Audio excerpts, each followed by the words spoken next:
હાય દોસ્તો, તમે જોઈ રહ્યા છો અચાનક વરસાદ ઉપરવાસમાં પડવાથી ભારે વરસાદ પડવાથી એટલું પાણી આવી ગયું છે. તમે જોઈ શકો છો સુરજીપુરા સ્કૂલમાં પણ તમે જોઈ શકો. કેમેરામેન જરા આપણે બતાવશો સામેવાડીથી તમે બતાવશો. સ્કૂલ પણ હાઈવે પર સામે અગ્ગર ગામ દેખાઈ રહ્યું છે. તમે જોઈ શકો છો અમારી સાથે જોઈ શકો છો દોસ્તો.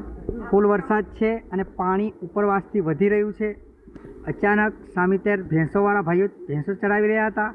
અચાનક પાણી આવી જવાથી એમને તરત બહાર લઈ લેવામાં આવ્યા છે. તમે જોઈ શકો છો પાણીનો પ્રવાહ એટલો અચાનક વધી રહ્યો છે. બે છોકરાઓ ત્યાં જોઈ રહ્યા છે. તમે જોઈ શકો છો એ છોકરાઓને કહી દેવામાં પણ આવ્યું છે કે નીકળી આવશો, તો પણ આવી અત્યારે નીકળી શકે એમ નથી પોઝિશન છે. તમે જોઈ શકો છો સામે પાણી, સામે કાંડે ગામ ડૂબી ગયું છે આખું.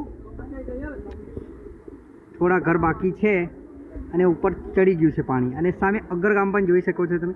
અત્યારે સુરજીપુરાની સ્થિતિ આ છે. અત્યારે અમે ધામેશા લાઈવ બતાવશું તમને, બંધનું લોકેશન બતાવશું. અને જો કેમેરામેન થોડો આમાં ફોકસ કરીને પાણી બતાવશો જરા. પેલો તાર છે ત્યાં એટલું પાણી છે, જોઈ શકો છો તમે. ફૂલ પાણી છે સુરજીપુરા ગામમાં. સુરજીપુરા પ્રાથમિક શાળા પણ અત્યારે પાણીમાં ગરકાવ થઈ ગઈ છે. ફૂલ પાણી છે, તમે જોઈ શકો છો. કેમેરામેન જરાક બતાવશો, એ ફોકસ કરેલા. સ્કૂલ જોઈ શકો છો તમે. સુરજીપુરા સ્કૂલ છે, અહીંયા પાણી એટલું આવી ગયું છે. હવે ટૂંક જ સમયમાં સુરજીપુરા ગામમાં અંદર એન્ટર થઈ જશે પાણી. તો તમે અમારી સાથે બન્યા રહો. અમારા વિડીયોને લાઇક કરો, શેર કરો અને ચેનલને સબસ્ક્રાઈબ કરો. જય માતાજી.